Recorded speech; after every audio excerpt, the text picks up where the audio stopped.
Alright, so today I'm going over fishing tips and gear tips and tricks to use for beginners or even people who have been just getting started into summer surf fishing in Southeast Florida specifically. Alright, so we're going to go over gear, tackle, everything like that, and ways to fish it. So the summer season here in Florida begins around, I would say, May, early May, and it runs up to late August, early September, alright? In this time window, you got pilchards come through and mullets, but mostly you got pilchards and croakers are your main baits. Okay, so first we're going to go over rods. Now, for the pilchard run, for the summer run in the surf, you want to use rods something like this. This is a Ugly Stick GX2, 6'6", medium action, 6 to 15 pound line rated, with a Penn Battle 3 2500, spooled 10 pound braid, and 40 pound monofilament leader. All right. Another one of my setups that I use, mostly during the summer here in Southeast Florida, this guy is a Penn Fierce IV, paired with the Penn Fierce IV 2500, again 10 pound braid, 40 pound monofilament leader. That's a go-to on all of my light setups for the summer. And this is a 7 foot, again 6 to 12 pound mono, 6 to 15 pound braid, and it's 1/16 to 5/8 ounce lure. Alright, so in the summertime, you want to really tend to use some lighter tackle. You don't need this big 4,000s, 5,000s, even 3,500s are a little too big for what you're going to need. You need minimal line capacity. This holds around 300 yards of 10 pound braid. This guy right here, the Penn Battle 3 2500, around 300 yards of 10 pound braid. That's all you need, alright? And again, that rod, you need that light action because you're throwing lighter lures, lighter baits, and you don't need that heavy of line because the fish you're catching, the biggest, maybe a 40-inch snook, but those rods can handle 40 inches perfectly. You're mostly catching in between the 20 and 30 range, and those rods are perfectly rated and can handle those fish extremely easily, alright? The 10 pound braid, we use the 10 pound braid for a few reasons. You get the casting, you get a lot more casting distance on that 10 pound. It also catches a lot less seaweed, and also it retains a lot of strength. It's not like 10 pound mono, where it's a lot thicker, holds a lot on the spool, and it doesn't cast as far, and it sinks actually. The braid, instead, it floats, it cuts through that water as well, so you can fish that bait more on top, and it's easier to use weights on it, it's more sensitive, alright? Again, we use the 40 pound monofilament. I've tested between 25 pound and 40 pound mono. I found 40 pound, you can pretty much see just as much as 25, but at the same time, you have that extra strength, that extra resistance, and also that extra strength for blocking that chafing through that leader.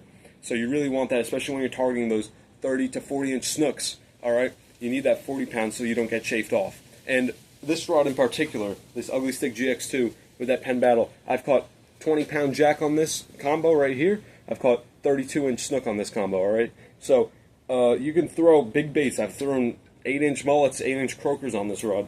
So these rods can handle it as long as you put them to use and you use the drag properly. There's plenty of drag on these reels to handle. 12 pounds of drag, that's all you need to catch these fish when you're fishing on that surf. You know, you're only fishing up to maybe 25 yards off the beach. That's max, alright? This is the 40 pound mono I use. I use Tsunami, 350 yard. It's fine. I use any brand, the cheapest brand I can find at Walmart. Now let's talk about ways you can fish this, alright? There's two main ways you're fishing this run. You're either using set rods or you're on the move, alright? So let's talk about set rods first. I'm talking about using live or dead bait and sand spikes with these rods. So you're using your same setups, alright, but you're just sitting in one spot. You're letting those pilchard schools come, let's say they're coming from the left all the way to the right. You're setting up, you're putting your sand spikes in, you're throwing out live baits or dead baits with weights on the bottom, and you're just holding them on the bottom waiting for the fish to come to you. I personally don't prefer that. You can do it, people catch fish that way, but it's a little more boring, it's a little more waiting. You won't catch as many fish, but if the bite does turn on, you can catch a lot. The one I prefer is running with the schools, alright? So you find the school, you spotted the school, you go there, and you just continuously follow that school up and down the beach, alright? That's going to catch you more fish, keeps you more active, more in the game. Alright, how are we going to fish this? You can either use live bait, dead bait, or lures, okay? So how are we going to catch our live bait? Over here, I have my preferable cast net. This is an 8 foot cast net, 1/4 inch mesh, I got around a 8-foot section of rope on that net as well. Okay, we got that in a 5-gallon bucket.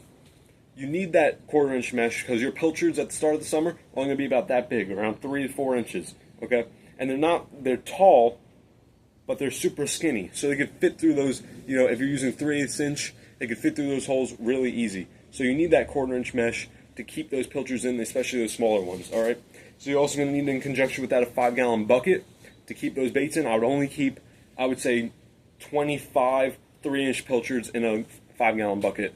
They dive really easily. They're wimpy baits. All right. They're not super strong, so don't cast them super hard and don't overfill your bucket. All your baits will die. Okay. How do we fish these? All right. So now that we've caught our bait in our 8-foot cast net with the 1/4-inch mesh, got them in our bucket. We put them on our aerator. Remember to have a bubbler. I use the baby bubbler from Walmart. You can buy them at Walmart. This guy right here, Baby Bubbles. Buy them off Walmart, portable air pump. Super, super good and cheap as well. So now we're going to talk about what hooks we use and what tackle. All right. So there's 2 different types of tackle I use when I'm targeting these fish. If I have a lot of current and a lot of weed as well, a lot of seaweed, seagrass, whatever, I'll use something like this. This is an 1/8 ounce jig head. The highest I'll go is maybe a quarter ounce or 1/2 ounce jig head, and I'll hook my baits either in the nose or in the bottom of the belly, all right, or in the throat. This will weigh that bait down, keep it towards the bottom where the snook are at, because remember, the snook are underneath those pilchard schools attacking up or waiting for baits that are, you know, injured or dying to fall down, and then they'll pick up those scraps. So I'll put this guy, this is, again, 1/8 ounce jig head. I'll hook that pilchard right through the nose, throw them right out, I'll get thumped instantly. Now, if you don't want to purchase jig heads or anything like that, that's perfectly fine. You could also use weights. So something like this would work perfectly. This is a 3/4 ounce egg sinker. Now, when I'm using jig heads, I tend to go lighter. I want that natural presentation, but if I'm using egg weights, I want to go a little heavier. I want to get that monofilament down. I want to keep my bait down and without spinning. So I'm going to use my egg weight.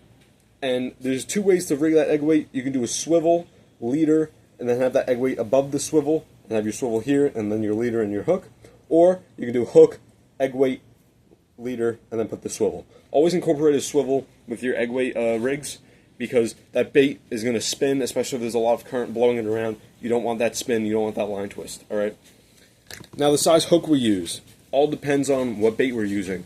I personally prefer these hooks right here. These are Mustad size 2.0 J hooks right here. These are 2.0 size. These are the perfect size to hook right through that nose of the pilchard and throw them out there. All right, they work perfectly. I've caught a ton of small snook on them. All right, when we're getting later into the summer, you get those larger pilchards. You want to go for something a little beefier. I use something like this.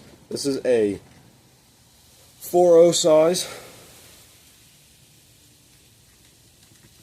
Here it is, 4.0 J hook. All right, this one is that reverse octopus eye, but you don't need to use that.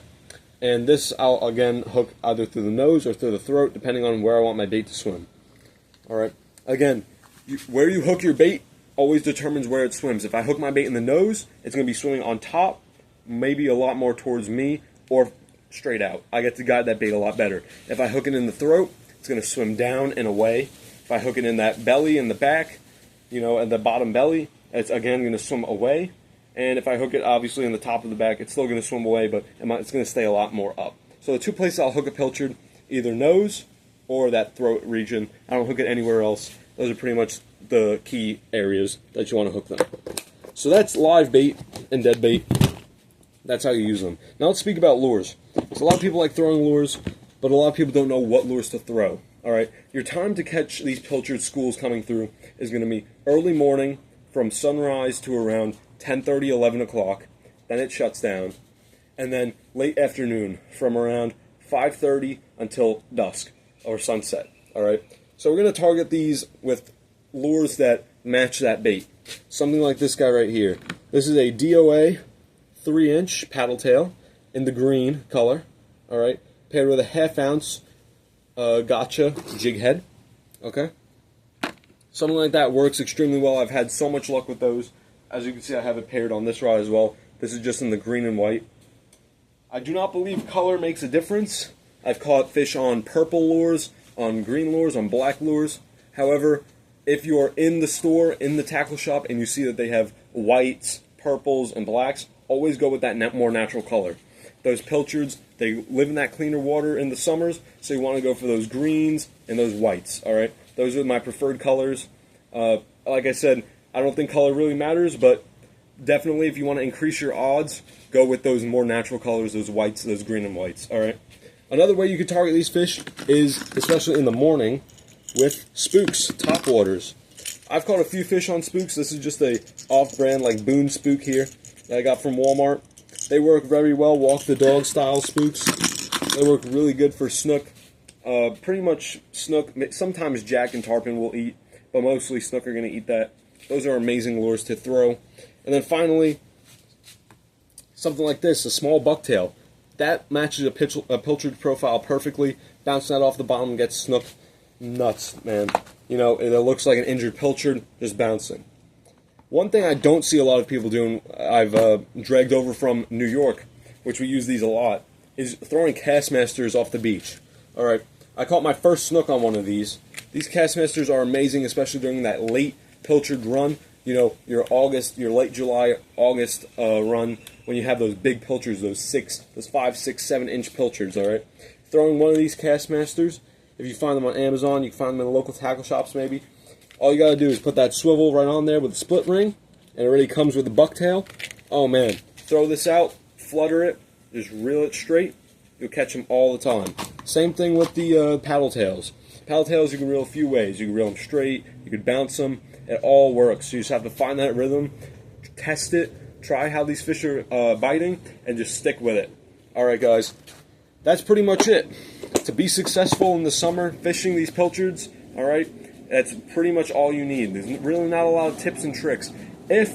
I will say, if you can catch croakers during the summer run, alright, croakers will do predominantly better than the pilchards, just because of the massive amounts of pilchard that are coming through. When a snook, a jack, a tarpon sees that croaker that's different than those pilchard schools they've been feeding on, they really want to eat it. So try to catch croakers. You'll see them in the trough, that first trough. Just throw your cast net right on top of that first trough. You might get lucky and catch some. And even if you see them, go and throw on top of them and catch some. Alright, the hook I use for those, I actually use 5-0s for those guys. Just because they're bigger baits. Alright, so thanks for watching guys, and hopefully if you have any questions, leave a comment, I'll answer. And subscribe for more. We'll have a lot more content coming. Thanks.